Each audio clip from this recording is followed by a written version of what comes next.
Well, welcome to the No Show. We're back. My name is Andrea Edwards. My name's Tim Wade. And my name is Joe Augustin. And think of us as a trio of playing cards out to try and win at the big game of life. Today's show is going to be about misinformation, disinformation, and the big problem that we have with this at this particular time. We'll talk about the definitions. We'll talk about the challenges that we face, especially with AI. But before that, let's just get back to what we usually do at the start of this, which is kind of like catch up. It's been a while. Yeah, it has. It's been almost a couple of months, right? Has been a while. It's been good, and it's been even longer. My fourth copy. It's been even longer since we've seen you, Tim. Has been a while. I've been trying to get through this book here. So it's huge. Yeah. And others. But yeah, it's been a while. I've been a bit all over the place with regards to either traveling about or getting stuff done. Yeah. And coming into 2024, like I know we're a month in now, but I still don't feel like I'm ready to face this year. How's your start of the year been? Joe? Well, I've been uncomfortably looking at the large pile of things I need to do and going like, oh, I think I'll do this instead. So I'm procrastinating as I was for the last 3 years, doing a good job, I think.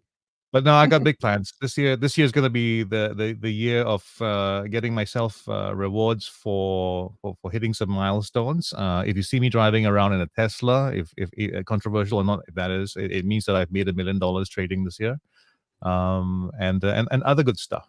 All that's up my sleeve, hopefully.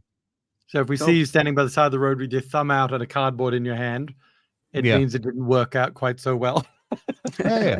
Not quite to the extent I wanted, Yeah. But anyway, so this show is out there to try to help in many ways to help people get updated with stuff which you don't usually get. Because I know every time I get the update myself, I go like, oh, I didn't know this. I didn't hear about this as well. So this is my education, and hopefully this is going to make your conversations more interesting as well. So shall we get going with this? A quick look at the quick takes, as we call them, bits of news that we may have missed. All right, so the first one in Australia, a female politician called Georgie Purcell, she's an independent in Victoria, was photoshopped by Channel 9 News to make her boobs look bigger, and they turned her top into a crop top, which basically showed her stomach. And I found that she's handled it all very elegantly. Apparently she's got tattoos on her stomach, which the Photoshop didn't show, but I thought she handled it well. But, come on, like a female politician should have a lot more respect than that. So it's pretty crazy. Tim? Yeah, speaking of disrespect, there's nothing super about this next one. The Mona Lisa was attacked with orange paint or soup, as the news may have put it. But if you've ever seen it, you'll know that there's no safer thing in the world. It's behind so much protection that it would need to be hydrochloric acid on acid that actually gets through to it. And even if it does get through to it, I wonder if it's the actual Mona Lisa. But yep, that was number 2. Yeah. Now the next thing is about the biggest and apparently cleanest cruise ship that's been launched. Well, it's the biggest. It's not the cleanest. In fact, it's pretty bad. The world's largest cruise ships that sail. It's a new cruise ship launched this week, claiming to be the cleanest, but it's a case of greenwashing. And I think we really need to have a look as well. Why do we need to keep going out at sea in these large hotels, which are basically leaving streams of pollution all over the place? I need to. Yeah. Well, no, we can have a quick chat about this one because it's. I know Tim has done a lot of cruising, and you do it as well as a part of your business. And I only ever did it once. I'll never do it again. I found it just a horrific experience, just right across the board. But to me, it's an industry that should be looking at scaling down, and it's just getting bigger and bigger. And there was a story about one of the islands where the cruise ships stop in the Caribbean. When they originally set it up as a port, it was because of all of these beautiful, amazing nature in the ocean and on land. And today, while the local citizens depend on the income from the tourists, the actual reason it was set up, all of that nature has been destroyed. So, it really is. They talk about bullshit jobs, but I also think there's a term called bullshit industries. And I would suggest that cruising is moving in. But 1 in 4 Australians are planning on going on a cruise this year, so it's more popular than it's ever been. Well, 1 in 3 hosts on this show is going as well, I'm sure. Yeah. It's not me. I don't know about this year, but I do enjoy it. I hold it up there as an experience that I like, because basically, instead of going to a single destination, you are going. The hotel is floating between cool places, and I think it kind of depends where you are, but then there is an economy about that could be interesting as well. But I'm not trying to, I guess, overdo it. But I think for this particular one, what I've seen in some of these cruise ships, like Royal Caribbean, this is one of their cruise ships, I really like what they do on board to try and take care of the environment, and as far as their recycling efforts within the ship as well. I think the biggest challenge is that the giant machine that is moving through the water is causing, the amount of fuel that's required to move it is significant. So that's something that they're not going to be able to do much with unless they have a nuclear powered version of it, and then that has its own set of challenges, of course. But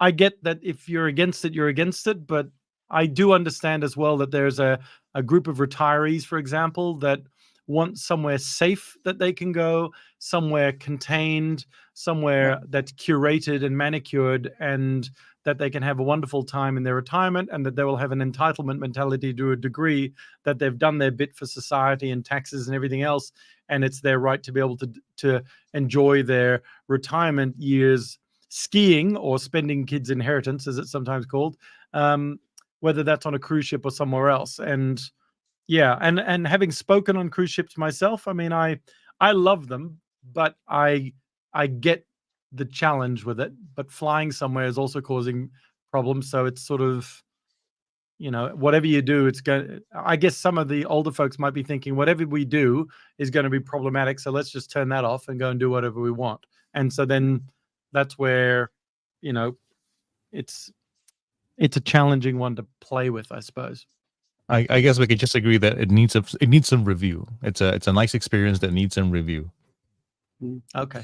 Based on what I'm seeing in the environment, we need to scale down massively everywhere, and that's an easy place to start, right? But anyway, bird flu is now in Antarctica, with the first penguins to die of the disease, and it's not just in Antarctica, as we know.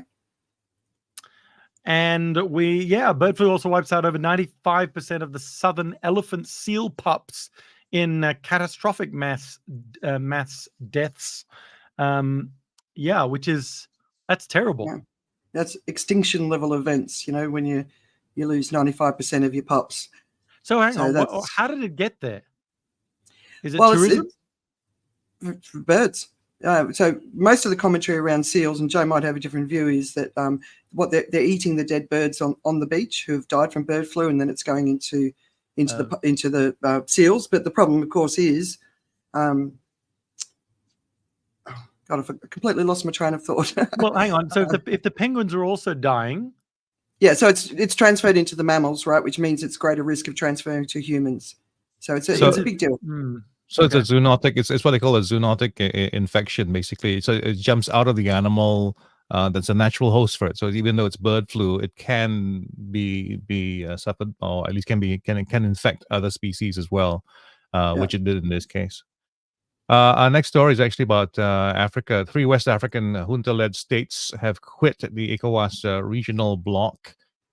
This is actually something that should signal geopolitical dangers, because we talk about wars and conflicts in our own countries, but there's Niger, Mali, and Burkina Faso, 3 of the Western states which are led by military juntas, that announced that they are leaving the Economic Community of West African States. Wow. This is an economic bloc that has been urging them to return to democratic rule. It also means by leaving the bloc, they're also leaving the other influence that the bloc might have been able to put on them, or at least to exercise. So that's I think it's a sign of the world kind of going its own way. It's happening in many countries. Yeah, we need to be more united than ever, and we're becoming more divided than ever. It's not good. We should have a meeting on a cruise ship. Yeah, right. That'll solve it.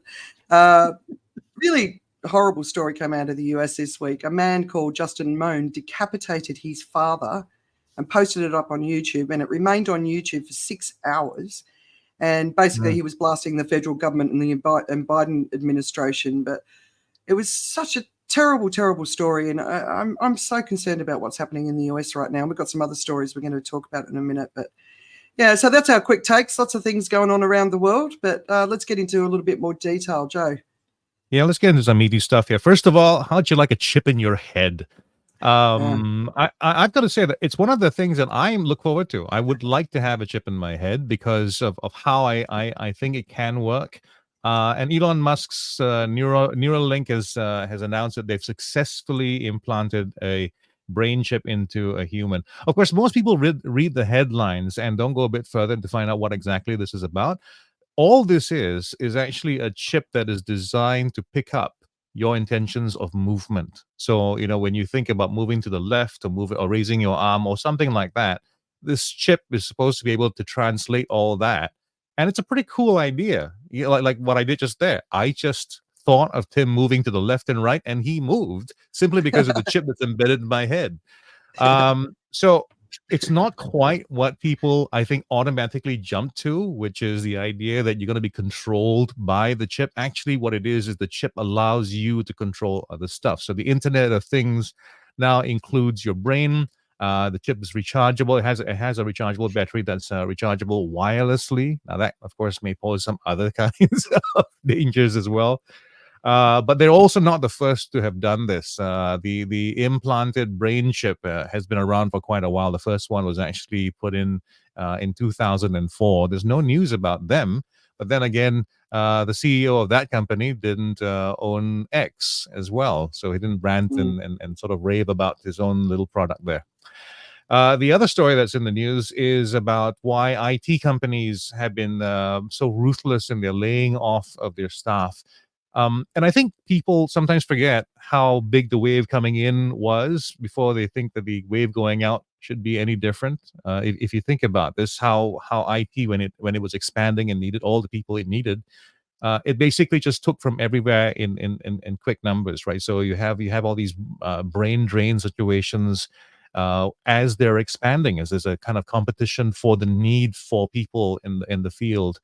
And what's really happened actually is the need has dropped significantly. And a lot of it has to do because, AI is a real thing. I mean, you talk about the one thing that you think in IT that you need the most, people imagine that you need the most are coders. And that's the one thing that AI is actually really, really good at in the IT world. So if all you do is coding, you're very replaceable. In fact, the more something that can be found else, if there's a course online that teaches your stuff, for instance, the thing that that's your core duty, your core work, there's a very good chance that AI will replace you. And if ChatGPT 4 hasn't kind of scared you yet, ChatGPT 5 is going to be even better at solving problems. GPT-4 is actually very, very good at this stage. It's better than a lot of the people you work with, and they might not want to know that, but that's the case. So why have companies been laying off people by the thousands? It's because the level of skill required to keep that job. I mean, look, if it can be. There was an interview with Sam Altman the other day, and he was talking about how companies don't need to have the armies of people doing the stuff that they do. So someone had asked him a question about, how many people do you have in your team looking after the area of and making sure the IP was being respected. And he said, no, we have a significant team, and it's a small team. And the comparison was made, well, there are hundreds in Facebook and hundreds in Google, and you maybe have a team of 50. And he was saying, well, with technology, you really don't need as many people to do the same thing as well or better. So that's kind of what happened.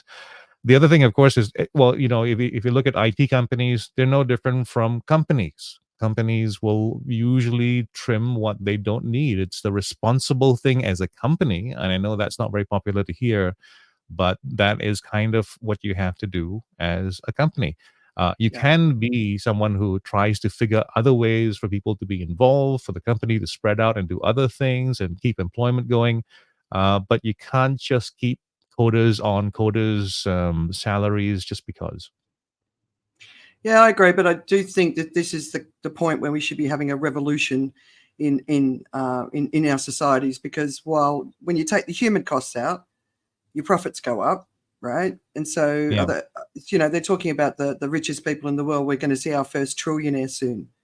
Like, come on, what we need to be doing, we need to get the balance back, and it's so universal basic income, right? Those sort of ideas, they're starting to get more traction, but we need to be looking at revolutionizing. If these companies are just going to be making more profit and rich people are going to be getting richer and poor people are going to be getting poorer, then we're going to have even more social disruption. So it's time to really sort of have a different sort of approach, but some of the stuff that they were talking about, like, because I worked at Microsoft. I remember when the layoffs happened, they were brutal, the way it happened, the way people were treated, and people are so loyal to these companies, and they're devastated when this happens. Yeah. And it's, the lack of humanity, surely we're moving to a time where we need to recognize that we need to bring humanity back into the mix, Well, I do agree that is an ideal that we should get to, and I think there are many companies who are working in that respect. But I also think that when you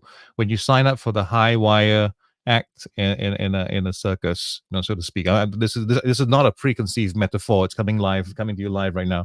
But when you in that situation, you've got to recognize where you really are. Because if you're signed up in a corporate in a highly competitive corporate environment, you are in that situation. And the other side of the great perks is actually the great fall that comes along sometimes when those changes happen very suddenly.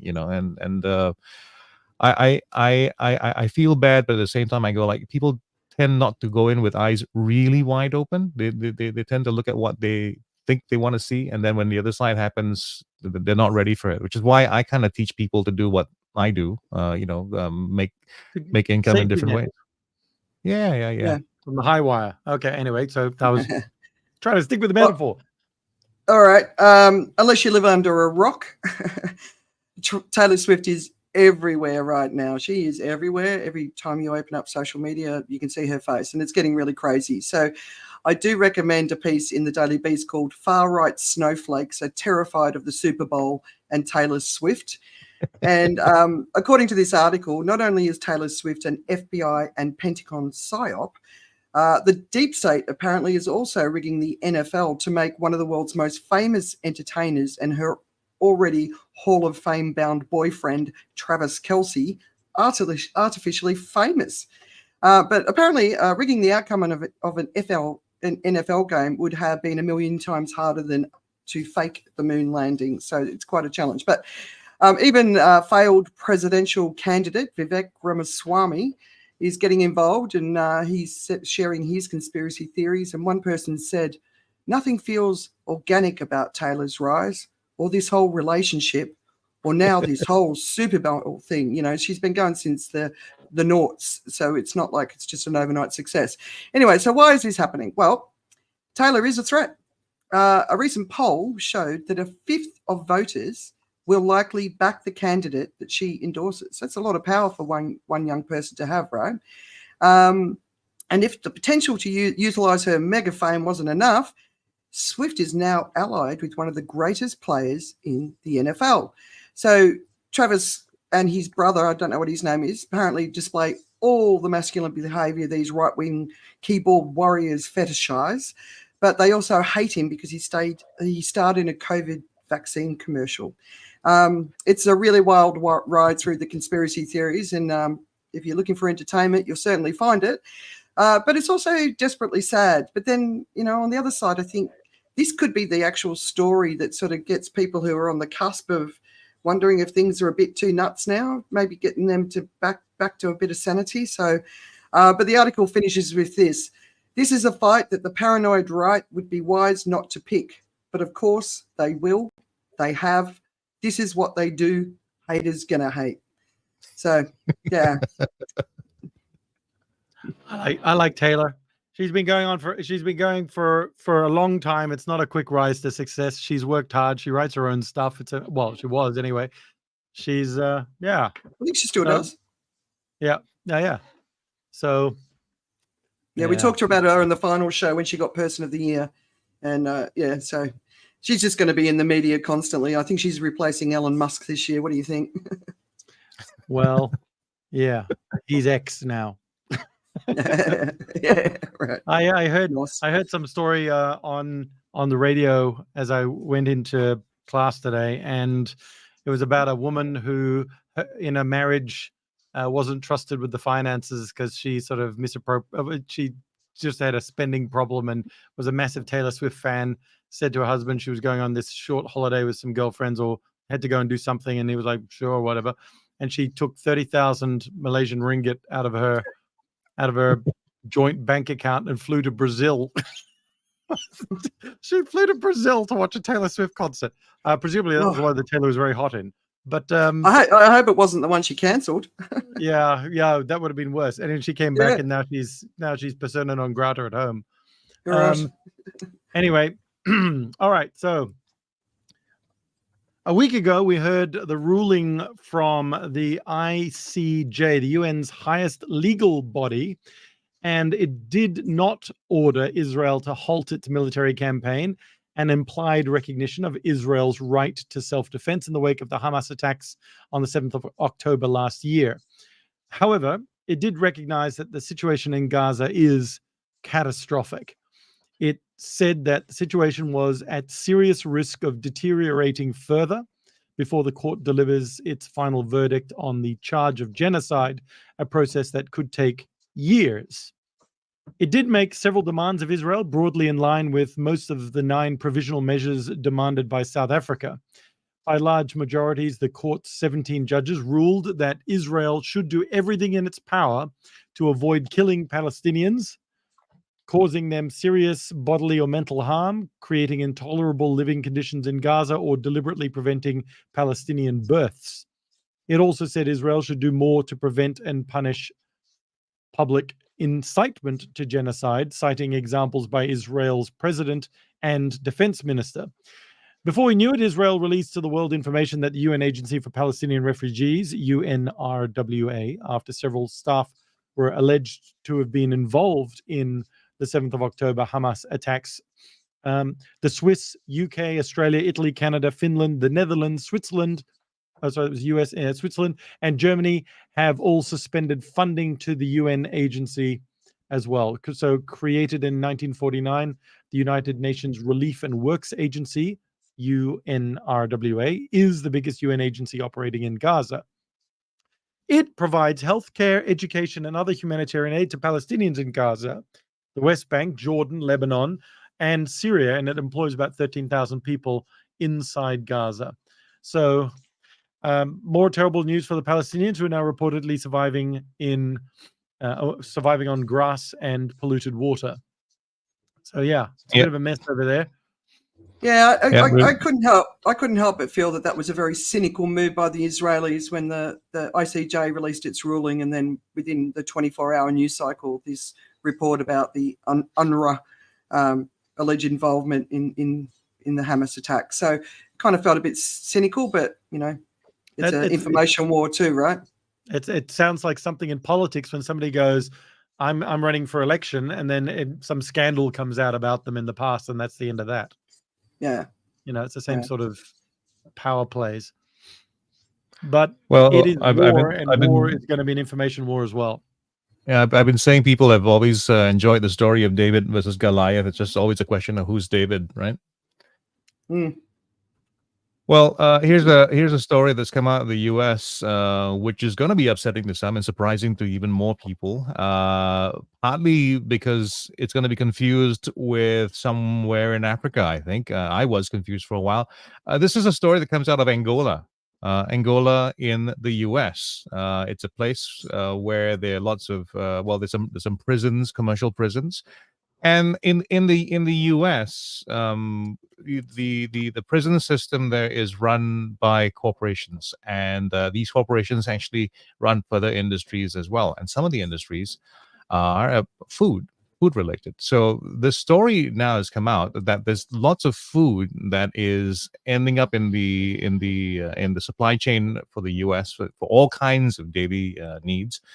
That actually comes through what is the equivalent sometimes of even slave labor. Now, the reason why this is the case is these are people who are in prison. They're serving they're serving the terms.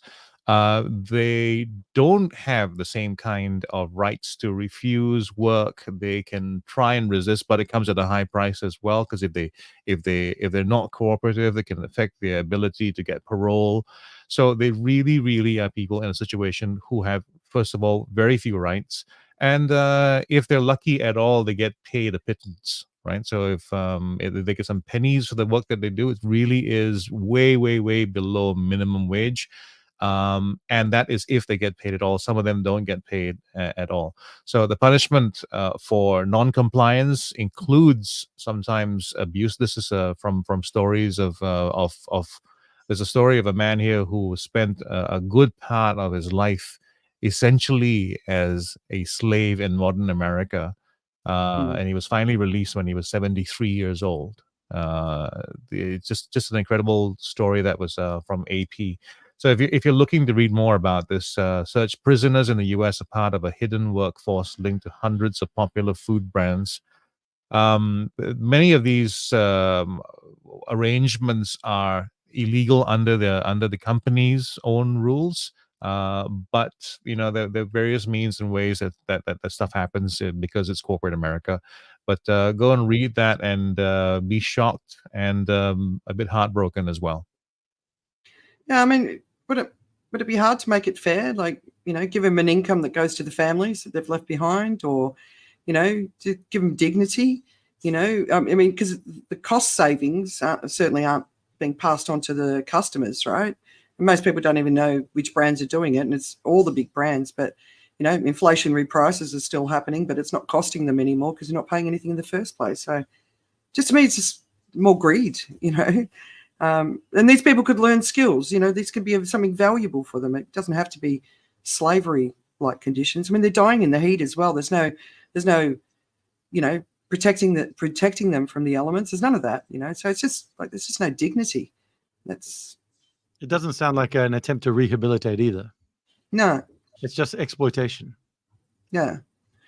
All right. So moving across to Europe. So we've seen farmers protesting in the Netherlands and Germany. And of course, in recent weeks, we've seen France come to a boil. So in The Guardian, the title is "The World is Changing Too Fast for Us. Organic Farmers on Urgency of French Protests." So apparently the French government's been taken by surprise, and the new young prime minister this is probably going to be his first and biggest test. They're surprised by the scale and fury of the grassroots demonstrations. So the farmers are warning that French farming and the rural way of life is collapsing. One farmer: "We're fed up and exasperated. I farm organically because it's what I believe in, and it's the right thing ethically and in terms of health. In 9 years of farming, I've never been on a protest, but things are getting so difficult. We need decent prices that reflect not just the quality of our produce, but the love we put into this job and into the countryside." So one of these challenges I see with these farmer protests is it is pushing the countries where they're happening towards the far right. And if that happens, the environment will not be a priority anymore. So just that's a huge risk. But the other side is the big agro companies, so the really big mega farming companies, they're going to survive, but the small farmers won't. So I think it's time that we really start to think about this and address this and get the right people in the room, because we need to protect the local farmers and the communities, and we need to take care of them. They're suffering the burden of the economic impact of climate. I mean, you see Spain, it's the drought that's going on there. I mean, in Asia, we're seeing luxury condos being built where farms used to be. And prioritizing our food and food security has got to be at the top versus short-term gain. So I was asking someone recently, there's all these condos being built around me. And I said, why? How are they all getting this land? And basically the local people are selling the land to these developers, but within 2, 3, 4 years, they're going to have no money left and they're going to have no assets either. And they're not going to have any land to farm. So this is a problem. And I think it's time that we really took care of our farmers and prioritize them. And there's an attitude in the world that they're rich, so we shouldn't. But I think it's a different time. And growing up in Australia, the farming communities were always the wealthy families. But I think they've had to deal with so much worse, crop failures, droughts, all that sort of stuff, and they're getting worse and worse and worse. So I think it's time we've got to change what we're doing. And have you guys got any thoughts on that? Well, I mean, look, big farms, right? I mean, nowadays the same that's happening with most industries is happening to farming as well. You have companies that are very, very large, I guess, swallowing things up at scale. So it's hard for the smaller farmers to compete. It's always a balance, because like there's always a thought about when you go back to basics and do things the old way, that's supposed to be good, but there's also the argument about scale. When you do things at scale, you commercialize stuff, and it always feels bad while it's happening. When technology kind of like, or and I say technology because it's actually the way we farm is changing. It can squeeze you out. It can make it very, improbable that you can compete if you refuse to do the other things you need to compete. I mean, basically, farmers need to change how the way they market, for instance, how they sell their produce, the stories that come along with it. They need to fight being commoditized as well. So I think there's a bigger story. It needs leadership, and it probably will come from the area. It'll come from chefs. It'll come from local culture. But the story about food, I think, has to change if you want to have the what farmers actually have to go through as well. If you want that to change, then the story about food itself has to change.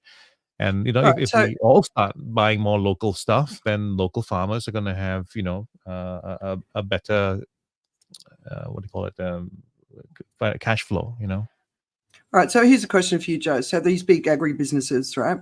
They're mega businesses operating right across the world. So eventually, their businesses are not going to be profitable because droughts are impacting crops.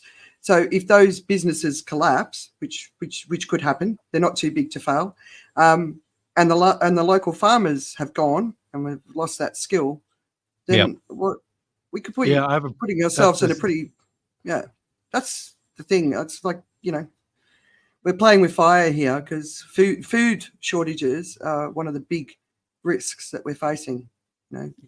That's And the other thing is I don't disagree.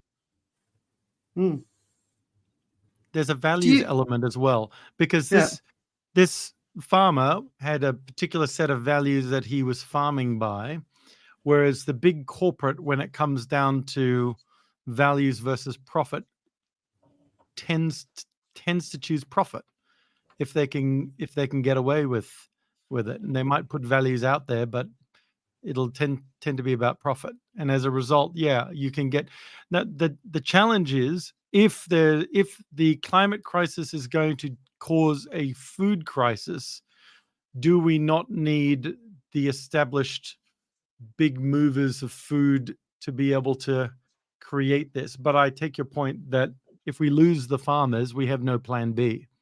And then you see it in Bangalore. I mean, we've just seen with the war in Russia and Ukraine, right? The instant food shortages and inflation around the world. So if you only leave it into small pockets, then we're relying on, something else. But in Bangalore, I remember flying in and just sort of looking at the earth and just the city and how it had spread out. And I was talking to some local people. All the local farmers basically been pushed out. Condos have been built for the tech revolution, right? But so I saw it here during the pandemic. Thai people aren't that far away from the skills of growing food. It's in their generation. So more and more people started growing food at home to feed themselves, because people were struggling so much. So if we keep pushing ourselves further and further away from our land, we're taking the power away to be able to take care of ourselves. So I don't know. I just don't feel like there's people with a big enough thinking operating out there in politics that are sort of really talking about this and trying to solve this. I mean, maybe France will show us the way. I hope so, because we've got to sort it out. Well, I Right. can give you a flip side story that you may not enjoy. It's to do with tech again. We are getting closer and closer to printing our food, right? And it sounds like Mm. a horrible thing, but Singapore is one of I think, the first country that actually sort of approved that kind of technology. We actually approved laboratory grown meat. I think we're the first country to do Yeah. that. And the whole idea of printing of food, as crazy as it sounds, is when it's done really well, we can sort of imagine what or it's been imagined already, as in through Star Trek. But that is something that is also somewhere out there, and it's kind of possible. So Mm. yes, we have one solution that is not a great or one situation that doesn't seem like it's a great situation, because we look at what things are today, and I think at the same time there's always the thing about where it will be. And unless we get really picky about our food, actually, it's not that dystopian. I watched what was the name of that train show where they began with people were eating jelly, right? That is essentially what food actually is supposed to be. We can get all our nutrients, so to speak, through a certain combination of Mm. stuff suspended in the gel, but we may not enjoy that process. But maybe the problem we'll have is not about nutrition, but about the quality of the delectable foods that we want to have. I'm just picturing Wally when they're all drinking those drinks, the cartoon movie, Wally. Yeah, yeah. It's just that. All right. I don't think Tim? we've got replicator technology quite sorted out just yet. I have one Yeah. here. Earl Grey hot. Nope, didn't work. All right. Tim, Oh, you're it's up. me. Yeah. So here's an interesting piece of news. We've heard about the Houthis attacking ships in the Red Sea, which means container ships will need to travel around Africa, meaning it'll take longer and cost more, so we can expect even more inflation. But a new risk is that the Houthis may now target vital undersea cables, signaling an evolving threat that could critically disrupt global communications and economies as well. There are maps of international cables connecting all regions of the world through the sea. It seems that Yemen is in a strategic location, as internet lines that connect entire continents, not only countries, pass near it. Yemen sits at a critical juncture for these cables. Much of the Bab el Mandeb acts like a choke point for maritime traffic above the waves. The region is one of only 3 cable choke points in the world, making threats to this infrastructure of particular concern to great powers like China and the United States, who are already competing for control over the cable network. In short, while the Houthis have long presented a threat to international maritime traffic, the group's recent series of increasingly brazen attacks underscores its intention to play a larger role in the region moving forward. A network of vital underwater communication cables could be the perfect soft target for the next attack, and this possibility could and should concern all nations that depend on this critical infrastructure, both near and far. Yeah, it's a big one. We are susceptible to this sort of infrastructure. I mean, even we saw the gas cable, I think, was attacked. The gas pipeline, underwater pipeline, was attacked during the early stage of the Russia-Ukraine war, which sort of impacted England in a particularly harsh way. I think all their fuel prices went up as a result from a natural gas problem. That was gas. We're talking telecommunications, where it's something we kind of take for granted in a big way. I guess it'll push a lot more SpaceX shares through the roof. But yeah. Well, Yeah. for those of you who are moving along now and saying, "Well, we can put away all our COVID stuff," I got a COVID update for you, and it's about a new variant. And they've moved on quite a bit. It's XBB 0.1.5 if you're looking for the newest version. So what's happening with this brand new variant? Well, about 25% of new infections in the US right now are actually by this new variant. And what's new about it is that it is more contagious than any of the previous ones before that. And as is usual for what happens in the development of viruses, it also is somewhat less dangerous than before. It may be a combination of the fact that we have some vaccination going on already, and also because that's what viruses tend to do. They tend to evolve so that they survive. And the evolution to survive actually means it spreads a lot more and doesn't kill off the host, so it can continue to spread a lot more. Now, It's like why is this? intelligence. Well, Mm. it's kind of the natural outcome of numbers, really, because if you think about how disease works, right? If a variant comes out and it's very, very serious, it kills off the host. It doesn't spread. So that's why Mm. it doesn't go anywhere. So it's kind of just it actually kind of just is math.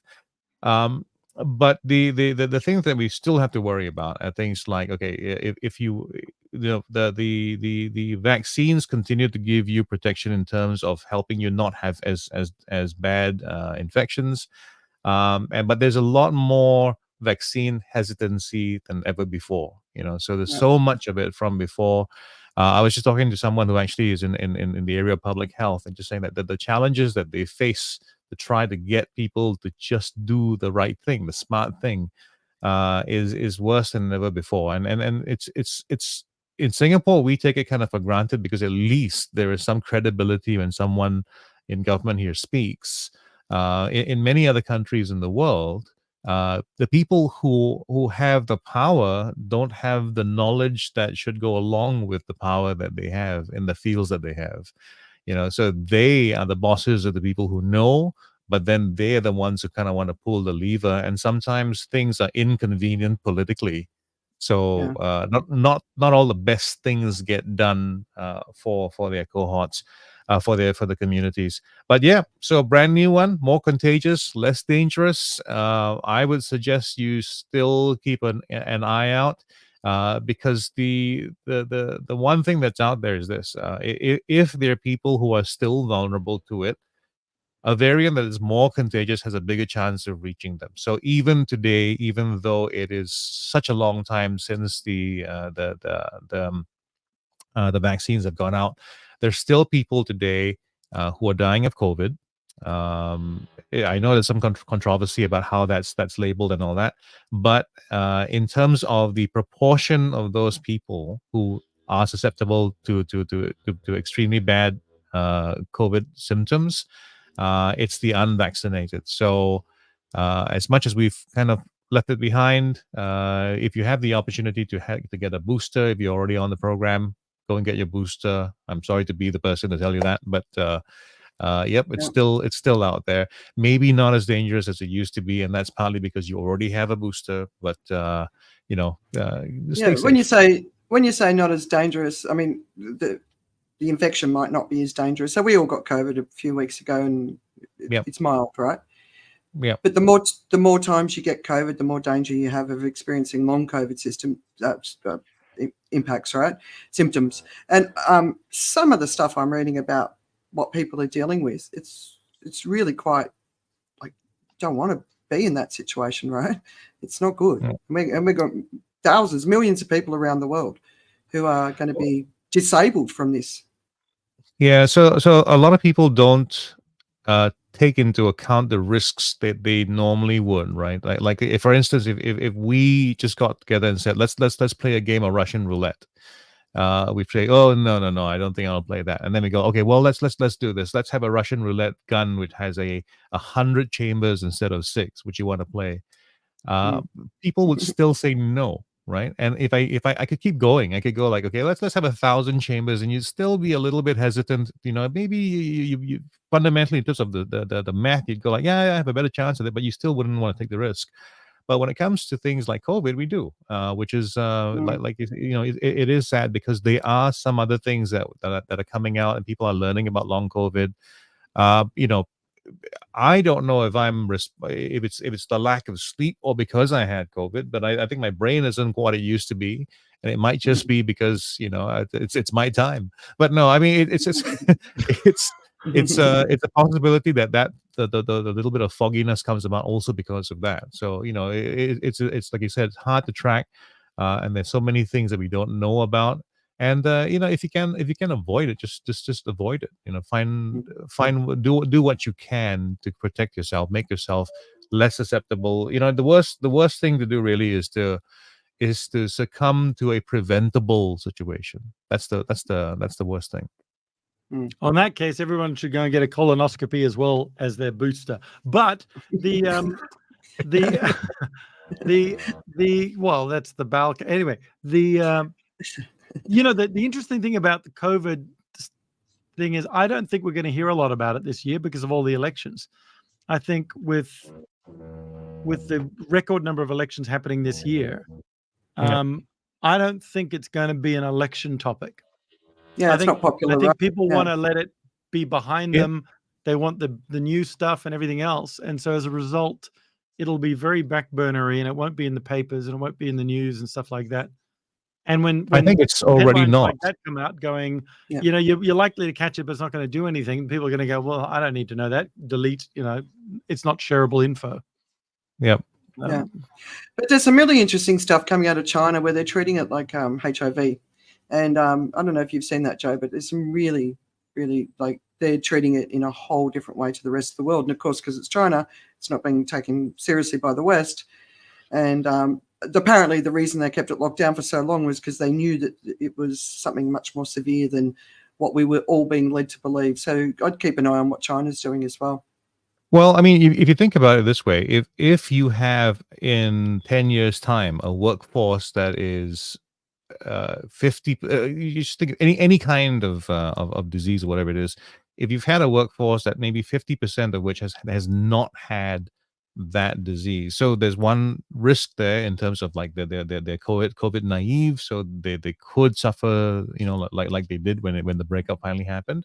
But you also have a distinct advantage if you think about this. If long COVID, for instance, has something to do with the way the brain functions, if long COVID has a way to do it, something how your body works and your healthy longevity and all that kind of stuff is affected. Think of the advantage you have as a country the size of China, if even 25% of the population never knew COVID. That's interesting. But it sounds like they're coming at it from a different perspective. All right, so how many people die from climate change? And this is actually information that I'm always paying attention to, and the lack of information is the thing that stands out. So in Grist, climate change has killed 4 million people since 2000, and that's an underestimate. Basically, back in the 2000s, there was this Australian guy called Anthony McMichael, and he asked how many people were being killed by climate change. So his research team tallied up how many lives had been lost due to diarrheal disease, malnutrition, malaria, cardiovascular disease, which is a proxy for heat-related illness, and flooding worldwide in the year 2000. And it came to a total of 166,000 lives lost that year. But basically, since then, research assessing how many people are currently being killed by the climate crisis has remained conspicuously stagnant. So until now, the new research saying climate change has killed roughly 4 million people globally since the turn of the century, more than every other non-COVID public health emergency the World Health Organization has ever declared combined. But 4 million lives lost due to climate change is still an underestimate. They say probably a very big one. So what the original study back in 2000 didn't include is climate-driven surges of the many non-malarial diseases spread by mosquitoes, like dengue and West Nile virus. And just recently, Bangladesh is having its worst dengue outbreak in its history. Thailand's been getting a lot of dengue. It doesn't incorporate deaths caused by deadly bacteria, fungal spores, ticks, and other diseases or carriers of disease that are shifting in range and breadth as the planet warms. It doesn't examine the impacts of wildfire and wildfire smoke on longevity. I can't talk today. Longevity. And it doesn't look at the mental health consequences of extreme heat and extreme weather and the related increases in suicides that have been documented in recent years. So we're hearing about in India just a couple of weeks ago, there's a massive amount of male farmers who are committing suicide because they're going into so much debt because of the climate. So climate change is killing a lot of people.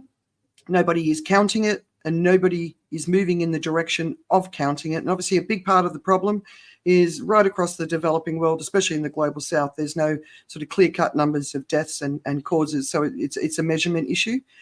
If it were anything but climate change, we would be treating it on very different terms. And it finishes with, you don't know how big the challenge is, you can justify not investing in the challenge. So 4 million deaths since 2000, but potentially significantly more. And with COVID in the mix, with excess deaths being measured in the last few years, it's actually probably clouding the number even more, because a lot of those excess deaths would be from climate incidents rather than COVID, but we're still probably putting them in the COVID bucket, because, dying of a heart attack is a COVID symptom, right? But it's also an extreme heat symptom. So we don't have an idea. Yeah, it is. It's basically, it's putting a KPI on urgency for climate change, in a sense, because nobody's listening to any of the other data about this is what's happening with temperatures, and this is what's happening with the ice melt, and this is what's happening with everything else, all those other ones. But if you can put it down to number of deaths, people might start paying attention. But I think if you can look at GDP loss because of climate change, I think they'll start paying attention, because sadly that's the way the world is working it, and it's annoying, but that's what worries me, Tim. So we're coming up to the hot season for the global south, right? So from February we're going to start seeing temperatures skyrocketing across India, Bangladesh, Pakistan, and then the rest of Asia is going to follow suit. And last year we hit sort of 45 degrees. A lot of these are rice growing countries. Basically, once you hit 35, your rice, you can't really get rice. You can't really grow it. So I'm seeing averages anywhere between 5, 10, 20 degrees above normal. Perth's sort of sitting in the 45 degree mark right at the moment. And that's moving into unlivable temperatures, right? But we're coming up to this heat. In March, the ocean heat is going to hit its peak, and you see the charts of the ocean heat growing and growing and growing. What concerns me about it is there's no alarm around it, so people aren't getting prepared for it. In the summer, when we drove basically right across Thailand, or up to Bangkok and around and back, I didn't see any preparation for what we need to be thinking about, painting our roofs white, making sure that there's green around our properties, getting people out of tin shacks, because they're going to die. So there's no preparation at all. And that's what concerns me, because we don't have an idea of the numbers. So nobody's taking it seriously. And I think we could see a catastrophic event of heat-related deaths right across the global south in the coming months. And it scares the life out of me, and there's just no conversation about it. The conversation's all up north. It's all about what's going on in the Northern Hemisphere or Australia.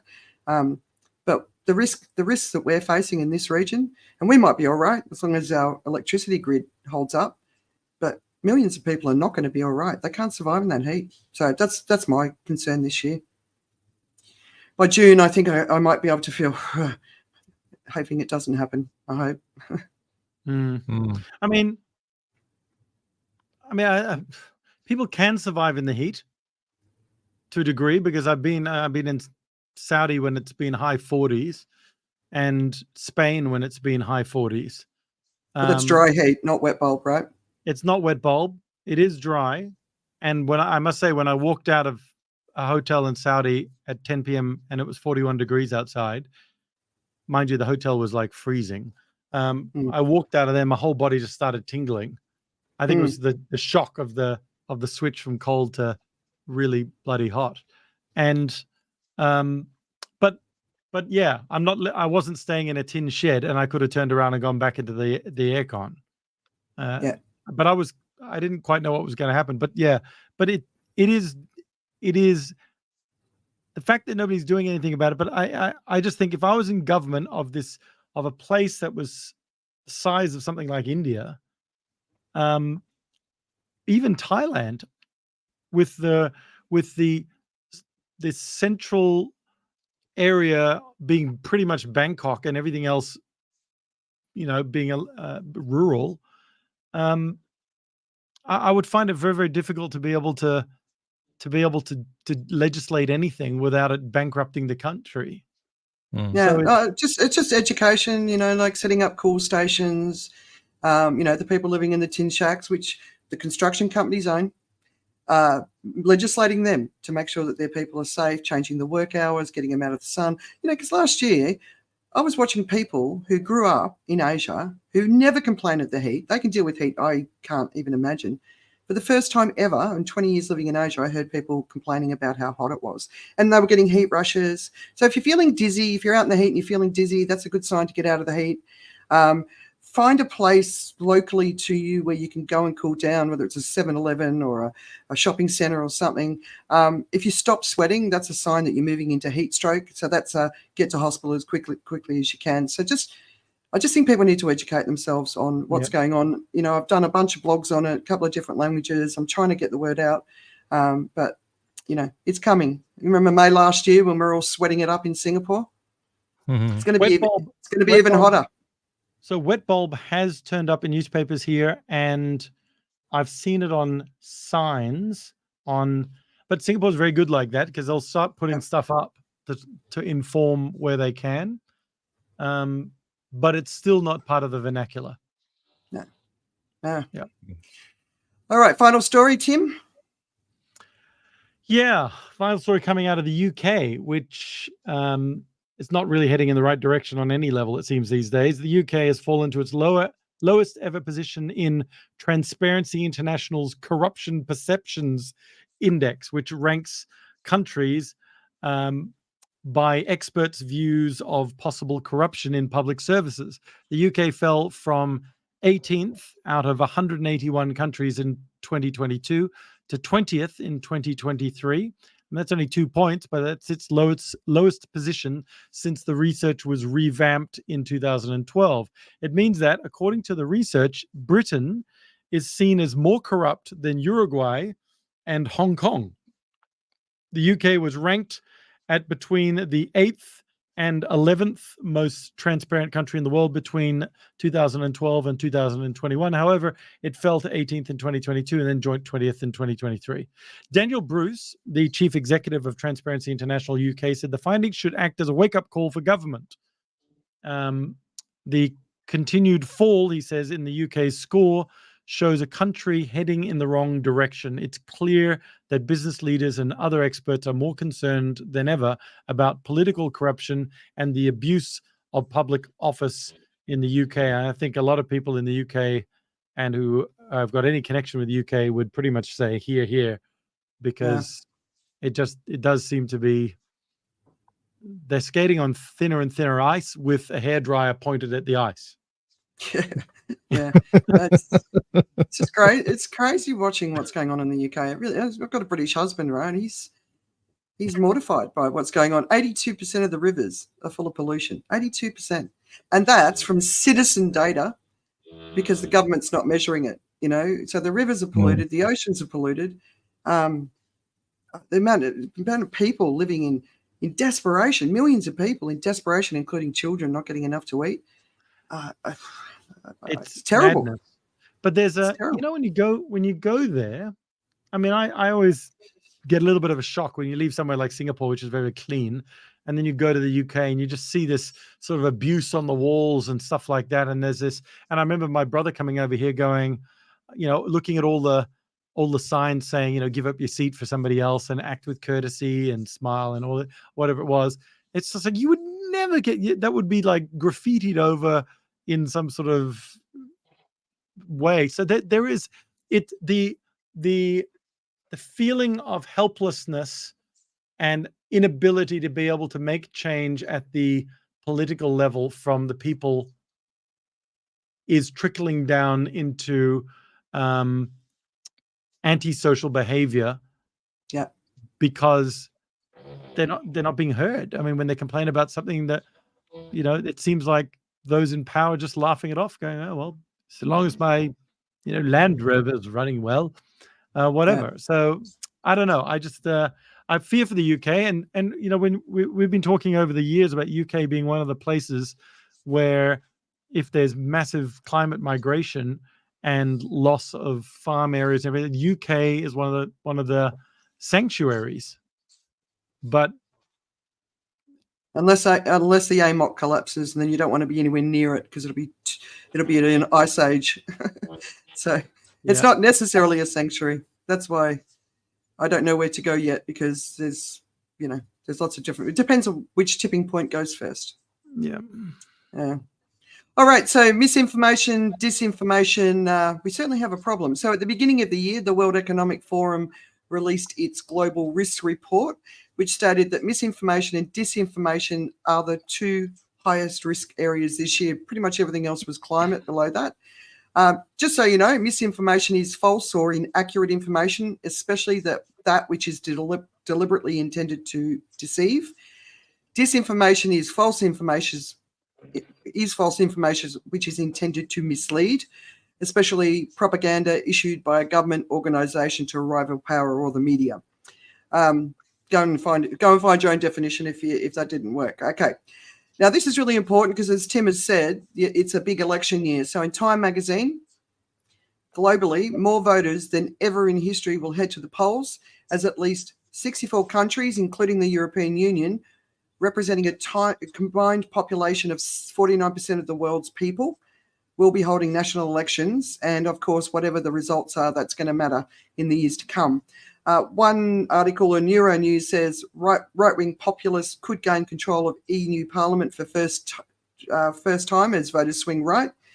Now, a move to the far right and authoritarianism, there's a lot of people talking about it at the moment, so keep an eye out for it.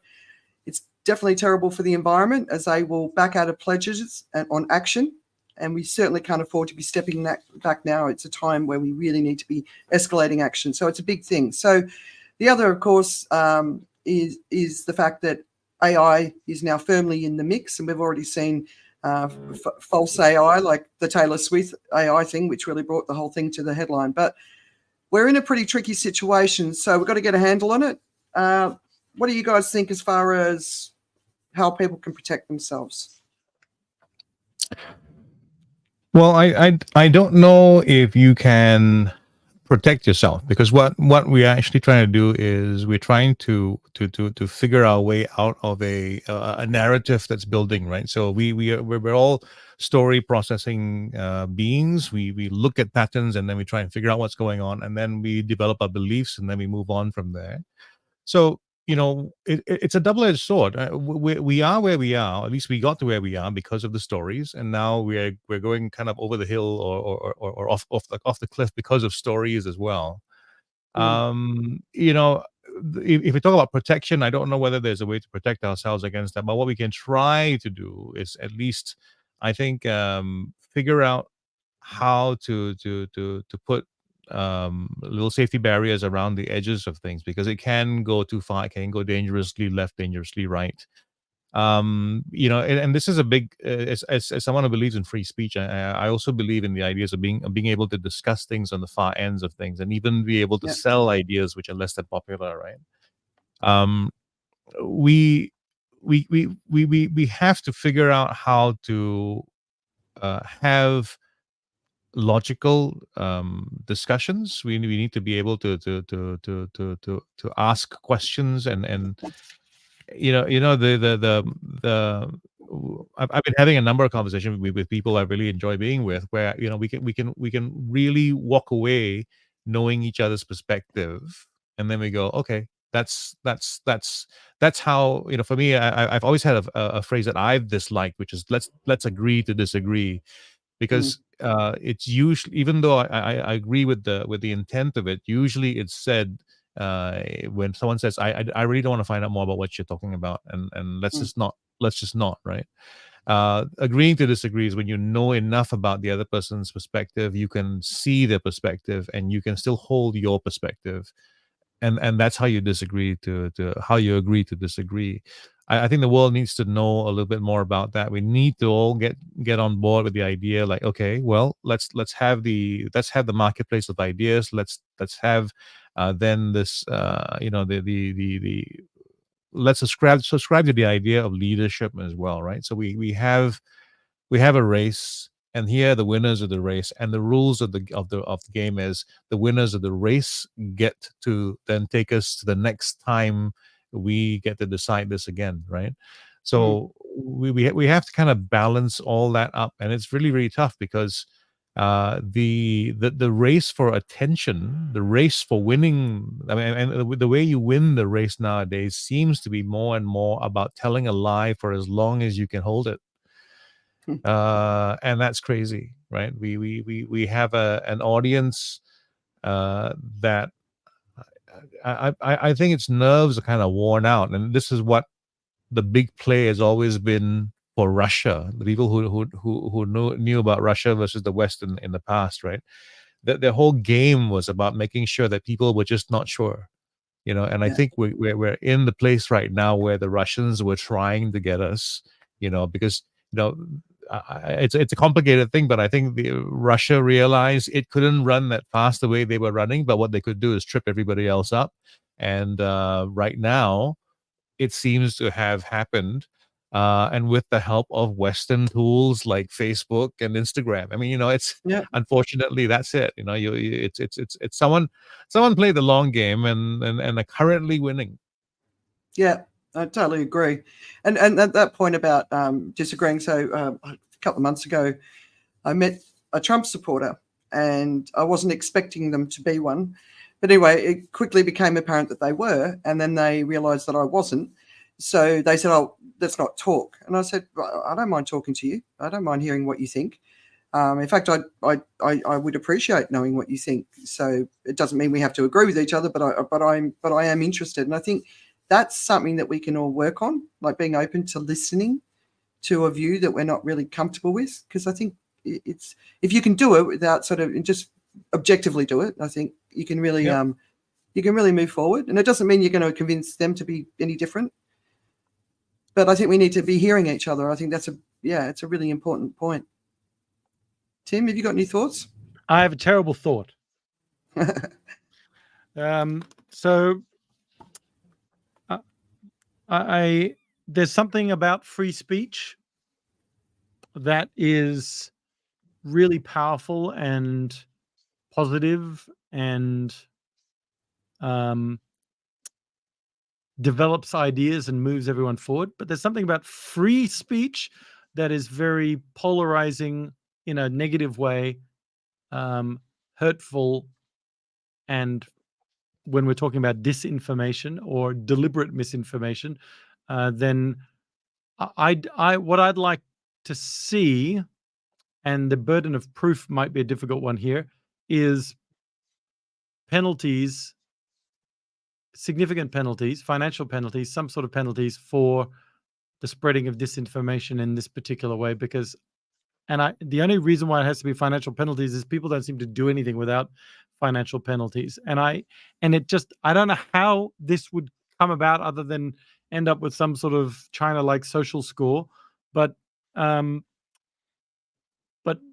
if we go back 200 years, where the information was spread by these sorts of things, people would write a book that would outline their argument, that they would get silent readership of, and then you would get commentary and debate, and then a response that would come in the form of one of these things as well. And I'm not saying that people weren't harsh and cruel and sort of, vitriolic in their speech towards others. The odd person got burnt at the stake if you go back far enough. But there's got to be something where, and my original thought was, if you've got a sort of a level of education where you're across things, then maybe that you could get a score or something that gives your voice some sort of power. But then there's so many people in the world that aren't educated, can't get educated, and should have a voice. And so maybe then it's cultural leaders or village leaders or ones that have these sorts of responsibilities, rather than some idiot sitting at their computer in the comfort of a hovel somewhere in wherever they're living and just being paid to abuse people into silence. I think something like that, needs to shut them down.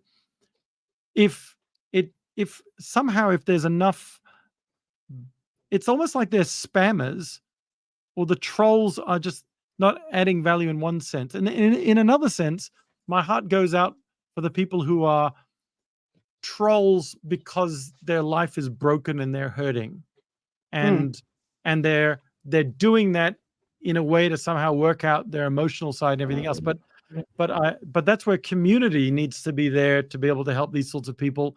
And I think we're becoming more and more isolated, which is increasing the echo chamber and increasing the trolliosity of Nice. I've lost all credibility by saying the word trolliosity, but the trolldom is happening in that isolation sometimes as well. And I think we're not caring for each other anymore. And but it goes back to a point you made a little bit earlier, Andrea, as well, is that the world's just becoming distrustful of leadership. And it's so dangerous. And that is really dangerous, because that's where you end up with civil war, really, or a new power grab. And because there's an opportunity. And some might say, yes, viva la revolution, but I don't think that's going to help the world right now. I think what we need right now is this confluence of care and educated sensibility, and the only way I can see it really happening at the moment is if we have a ground level swell of this needs to happen, our values need to come back together again, and we have a political result of that puts people into power that have a voice that is not myopic and greed related, and that they're brave enough to maybe take out the financial backers from the equation so that they can make honest decisions based on a value set. The challenge is, in this day and age, my values may not be the same as your values, and as a result, you must be terminated from power or running it or whatever it is. So it's a big challenge, but but I think one simple way Twitter tried to do it with sort of banning dissenting voices that were causing problems, but then as a result, they got bought out by somebody that said, nope, I'm happy with that. So I feel like there was something right about that, about what Twitter did before they got X'd. But I guess you've got to make a decision on what free speech is supposed to be about. And I think if people read that piece in the Constitution and the various amendments and everything else, it is about standing up to government that is not representing the people anymore, and calling them on it. That's what it was about. It wasn't about mudslinging or worse, excrement slinging, and making people feel less than people and suicidal and hurt and trigger happy. So it's a real problem. Yeah, it is, and you've illustrated how big the problem is, right? And then it's another systemic problem with information, because of course then you're going to get people saying, well, if you don't let me share my news, but if it's fake news, they shouldn't be allowed to share it. But then you're limiting my freedom of speech. Exactly, yeah. Right? Exactly, right? So that's the problem. So in the meantime, what can we do? So one of the things I always say is you need to read and watch across multiple media platforms. If you're still relying on one source for your media, there's a really great chance that you're going to get sucked into something, left or right, it doesn't matter. There's singular views, right? So it's really important for us to take the responsibility to go across. We've also lost a lot of what I would consider the good and well-balanced people on social media. They don't like being there anymore. People have really stepped away in massive numbers because they find it too miserable. We need, and I've said this before and I'll keep saying it, we need all the good, kind, gentle, loving people back, and we need to make that the dominant voice, because if we allow the angry voices to dominate, we're going to continue. If it sounds too good to be true, check it out. Like if I see a story for the first time and it sounds a little bit out there, I will always go and do a search for that story because it has to appear in at least 2 or 3 other publications, especially something credible. So do a search. If it sounds too good to be true, it probably is. Look, people who are into conspiracy theories, I think people who are really lost down that rabbit hole, we're not going to get them back, and we should stop obsessing about them. But I do think that there are people sort of on the edge that are just sort of like it's believable, and so they're sort of there, sort of looking, listening. But you know, if you're just looking for information that's going to support the narrative you believe in, you're going to believe it, right? It is. So that's not the whole population. You know, it's a tiny percentage of the population. They just have a big voice. So, and then the final thing is, if you are an expert on this, if you know about it, speak up, talk about it. You know, there's a guy on Twitter who keeps posting false stories from the war in Gaza, and it'll show, you know, a picture that's being used to say that Israel did something in Gaza that it didn't. And so every time I see him pop up, I retweet him because he's doing the work to track the fake news. So I'm trying to do what I can to support what he's doing. So support people who are out there doing it. And if you can, you know, so the he's calling retirees, people on fake news. Yeah, absolutely, 100%, Okay. and sharing it. I mean, these pieces of news are getting millions of hits, so they're dangerous, right? I think for retirees, you know, if you want to contribute, get involved in the global conversation, maybe become disinformation, misinformation expert, and go out there and help your community understand, you know, what's wrong. If you're not working full time and you've got a bit of time on your hands, if you're not out there planting forests and regenerating your environment, maybe get behind the keyboard and become a positive warrior. So yeah, because cruise ships have Wi-Fi, so you can do it on the cruise ship as well. Yes, you can. But if it's patchy enough, at least you get some time to think about your opinion before you post it. Absolutely. Which is also another good thing. Take the emotions out.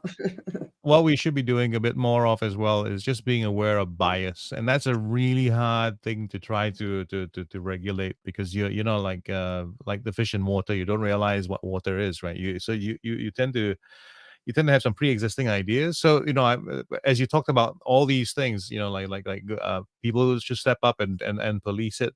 You know, no one is going to retweet what they think is a little bit disagrees with what they essentially believe. Like, for instance, I mean, I've had a conversation with my one of my kids about, you know, the war in the Middle East, and about Gaza, and just some of the information, and the bias is quite skeptical about whatever is produced or whatever is released by Israel.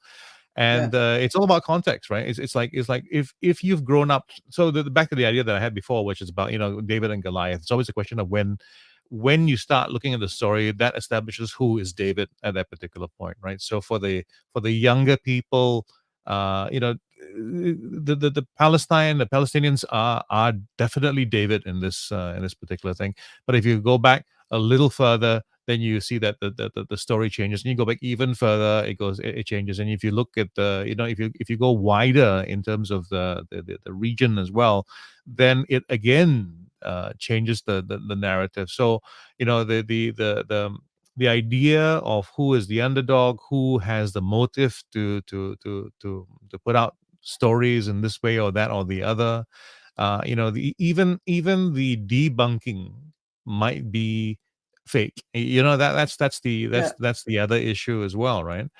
And, you know, if you think there's a reliable source like academia, well, here's the additional bad news I have for you. I've been just doing this big dive on academic fraud, you know, and in terms of what's happening in that particular field, because of the motivations that everybody has a reason that would tempt you to cheat. You know, we're all tempted in some way to cheat. So the thing about how human beings behave, when there's no one watching, we might do X, Y, Z. And even amongst the people who have the highest standards, supposed to have the highest standards, there's a tendency to want that, because there's certain pressures, certain incentives in place. So journalists want, you know, like the editors that are in charge of newspapers, right? I mean, they do have pressures that are on them as well, that turn them into the persons that they are. The desire to get more clicks. So if you think about how news arrived at this particular state, is because it became part of business where you could make some money. And then after that, it became this thing where you could be, you had it was relative to other stuff as well. You didn't just receive money from the government to do news as it was. You had a profit center, and then now you had to try to maximize that profit center. And if you didn't have a profitable news business, you might not even have a department at all. I might have to outsource everything as well. So people faced with those kinds of circumstances went, okay, now how do I make things better? I'm sure there was a day when that reasonable journalist began to go like, okay, I'll just try putting this headline a different way. And then they got the response and the result they wanted. And then now they were hooked on that result, right? That positive outcome. So it's not really easy to do that. You can be trained, even as a journalist, to try not to be biased. But when you are faced with circumstances like, your survival, your very survival of yourself, your job, your company, you might be forced to do things as well. Yeah, that's the business model of the media is wrong. We know a lot of the research. We're hearing a lot about that, but then the problem with a lot of that coverage is it makes it look like we can't trust anything, and that's a problem, right? Yeah, that is a problem, and that actually is the human condition. The problem is we are geared up to get suspicious, so we build and build and build and build from negative experiences until we get to the point where we just get very skeptical about things. So you can look at society as a kind of a human being as well. When you're young, you're innocent, you believe everything. Then you get a little bit rebellious and you think, okay, this isn't right. I want to try and change this. I'm prepared to make mistakes. And then unfortunately what we're doing is I feel that we're currently becoming the get off my lawn people, where now I've got my space. I like what I do. I don't care what you think, and I'm going to show up on my deck in my shorts or undies if I choose to, and it's not your your business. Yeah. Well, I mean, I think fundamentally it comes back to we've got to take some responsibility here too. We're living in an information system that is not serving us, and it's not serving humanity. It's not serving the world, and we need to navigate it, whether we like it or not, right?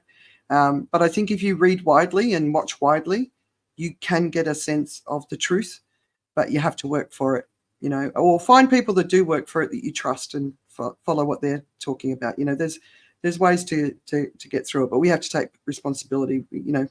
Being ignorant isn't an excuse when we've got more information now than we've ever had in our hand, and it's literally sitting in our hands. Well, I was just going to say that the social media side has the companies that are information enablers do have a big responsibility on it as well, given that they've got they've got the information to be able to and the opportunity to mine the data to be able to see what you're posting all the time, Andrea, whether it's posts or comments.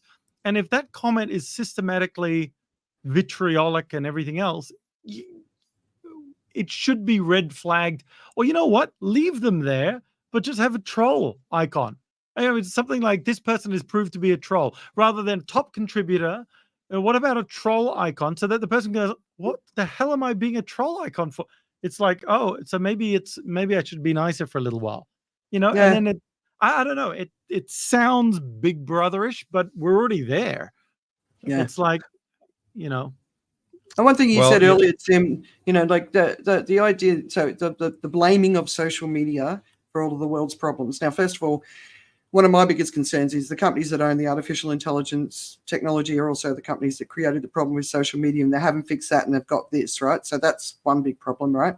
And I don't know if you've been seeing the hearings in the US. They've got Zuckerberg, the CEO of TikTok, is getting a hard time about being Chinese, even though he's Singaporean. Have you seen any of that? They keep saying, are you part of the Chinese Communist Party? He's like, I'm Singaporean. I served my country. So it's just that sort of ignorance, but feeding into a narrative. But so that's a concern for me, that those are the companies. But we have always had these problems before social media. So when you were talking about it used to be a book, Hitler built flyers out in the street. That's how he came to power. You know, we've always had a way of getting those false narratives out there into the world. So we can't just blame one what thing. we've never really done, other than newspapers and curation, is we've never really penalized deliberate, and I will say it's hard to pin down on the deliberate, but we've got the algorithms to see whether this person is deliberately delivering misinformation, and we should be able to shut them down and reverse it and pull it out and somehow post something to say, you know, being something happening. I guess those organizations are thriving off the conflict. Oh, they certainly are. And so there's a conflict of interest, you know. I think we also overstate the algorithm's capacity, because all you have to do is look at how you're being advertised to know whether or not they understand you. And the advertising I get, I mean, as soon as you turn 50 as a woman, you start getting menopause advertising, or how you should dress in your 50s, those sort of things. But other than age related, they're not very, for me, they're not. It's not. I mean, I will search on Google to get Facebook to feed me ads on something I'm looking for, but otherwise, most of the ads that come through are an absolute crap. So I don't blame the algorithms for that. That's just your marketing people, you know, throwing stones. Surely should be an algorithm. Well, I mean, look, they'll target the person. So the companies will target those people using the platform. So it's not just the algorithm automatically figuring you out. It's like as an advertiser, you know, they're the ones who do it. So the more sophisticated ones might do things like track your usage elsewhere. Like, I mean, Amazon's really good for that. I think there's a famous story of how Amazon's algorithm kind of like let there was a family who found out there was a pregnancy in the house. Just because of all the stuff that was going on. They predicted she was going to need, based on what she was buying, she was going to need. She was pregnant. Yeah, right. And then they sent a package, and they were like, "What the heck? What's going on?" You know, they preempted it, and that was a big blow up. Yeah, so a lot of it really just about the advertiser. So I'm an advertiser. I have this product. I'm going to try and reach this market, and then I define it I'll set up where I want to try and get those clicks from. So the advertisers are targeting you based on the profile. So I actually think if you left things to the algorithms and you actually guide them correctly, because it's all about, I mean, AI is always about learning, right? It actually learns stuff, and you can actually teach it things and to do better. I think AI, if it does it well, will actually improve things drastically. The real challenge I have is about this thing about how do you decide what is correct, what is wrong? Because if you look at what was censored by Facebook as well as X well, not X but Twitter in its time. It's quite controversial because, you know, that there is one valid point that I've come across, which is basically people who weren't medical experts were deciding if medical experts could say what they said. And this is where the education one would come in. Well, because, you know, science is about disagreement. So you can have literally two major institutions. You can have Harvard, which has its medical history, and you can have Duke with its medical history, and you can have them both actually having divergent opinions about something. And that's science. Science is about that and the resolution of that. And you can have, and science can also be that both facts are real. Like, for instance, we talked about deaths caused by COVID, deaths caused by the environment. It doesn't mean that if someone dies because of COVID, they didn't die because of the environment either, right? So the things where both people can be right, but they can have their stronger opinion about a particular theory or framework. And the thing is, what happens when you put the onus on the platforms? You're saying to the platform, you can decide, which it really can't. It actually isn't it isn't their role. It can't be their role. Yeah. So have we helped anyone here, do you think? Pardon? Have we helped anyone, do you think? Well, I think the ultimate phrasing comes from a bit of poetry that I'd like to share, if that's okay. Okay. So it is, you are somebody that I don't know, but you're taking shots at me like it's Petron, and I'm just like, damn, it's 7 a.m., say it in the street, that's a knockout, but you say it in a tweet, that's a cop out. And I'm just like, hey, are you okay? And I ain't trying to mess with your self-expression, but I've learned the lesson that stressing and obsessing by somebody else is no fun. And snakes and stones never broke my bones. So, you need to calm Beautiful. down. You're being too loud. That's Taylor Swift, by the way. Uh-huh. A song about social media hate called "You Need to Calm Down." I thought that was a nice, relevant link to everything we've done. Beautiful, beautiful. And I'm glad you credited her as well instead of ripping her off. That was good. Yeah, I was definitely going to credit her. The whole point of it. I would have never believed he would have come up with those words. All right, so what's keeping you distracted? Taylor Swift. Last week I went to see Coldplay, and the way I watch concerts is I look at all the technology that's being applied, and I was blown away by the way they used intelligent positioning, intelligent lighting. So everybody had a nice wristband, but the wristbands knew where they were in the crowd, so they could light up appropriately and at the right time as well. So you could have all kinds of interesting designs show up. They were all RGB, sort of not quite RGB, but multicolored. So you could have them flash in different ways at different times and all that. And it was really, really nice. So it was technology applied in a nice way for a concert experience. And the band wasn't bad either. Yeah, okay. Although it does sound like a little bit of a contribution to e-waste, considering they're going right across the world. But hang on. All recycled and all used again. So they were promoting as well the recycling of the wristbands.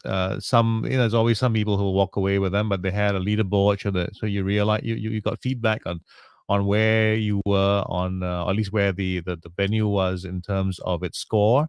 So Japan, Tokyo had the highest score. 97% of the wristbands were recycled. Singapore was 91%. Malaysia 90%. I don't know what the final score was, but that's cool. Not too bad. Yeah. That's quite cool. If those wristbands float, we can actually turn it into a cruise ship as well. Well. They had some very interesting ideas. They had a dynamic floor where if you jumped on the floor, it would charge the batteries that would power the next concert. They had bicycles that you could cycle on as well. So it was some ideas that they were pretty cool. They were doing their best. I mean, you can't pretend though that 50,000 people with a large number of them flying all the way from where they came from wouldn't make a difference. But at least I think in terms of what they were putting out, there was some interesting moments like at the start where there were some statements being made that got applause that you would not have, I think, had applause for maybe 5 years ago. They were comments about the environment, about equity and stuff like that, which the audience responded with applause for. So it's a lot more fashionable now to be out and out. Were those comments being made by the band? It was on a video before they started. So there was a whole AV presentation. Wow. Yeah. Was it worth $7,000 a ticket though? Almost. All right, Tim. Oh well, I think I've shown you what I've been trying to. That's pretty much it, right? What's it called? This one is a journey to modern theology. So it's basically from the Enlightenment to modernity at the moment. I'm there, and I have a test on Monday which covers up to here. So I'm pouring through it, but it's fascinating. It really is. Actually, the Enlightenment was one of the big trigger epochs, I suppose, times where we just started to get this beginning of distrust of everything. In a big way, where reason has to be the thing for everything, but which is good, but at the same time I think it's gone a bit too ridiculous to the point where where values are no longer valued because they can't be scientifically proven. And so that was the challenge. But anyway, it's been fascinating. That's been consuming my stuff as well, and but it's been fun. I'm just loving it. It's the smartest thing I've done is to go back to college and get smarter. Nice. Nice. Well, I want to show you a book, the 21 lessons for the 21st century. So Yuval Noah Harari. Just started reading this, and one of the things I like is how he writes fast. It's like he talks. There's a lot of energy in his words, so that's good. But TV. So you'll be pleased to know, Joe, we've started watching Reacher. I think we're in season 2. Now it's a bit gruesome, but I don't know. There's something about it. It's really, because he's all about fairness and doing the right thing, right? And even though if you're not, if you're in his targets, there's no chance for you. But but the other show I've been watching, which is a bit corny, but I don't care, is Young Sheldon. Have you guys had a look at that at all? I've seen clips of it.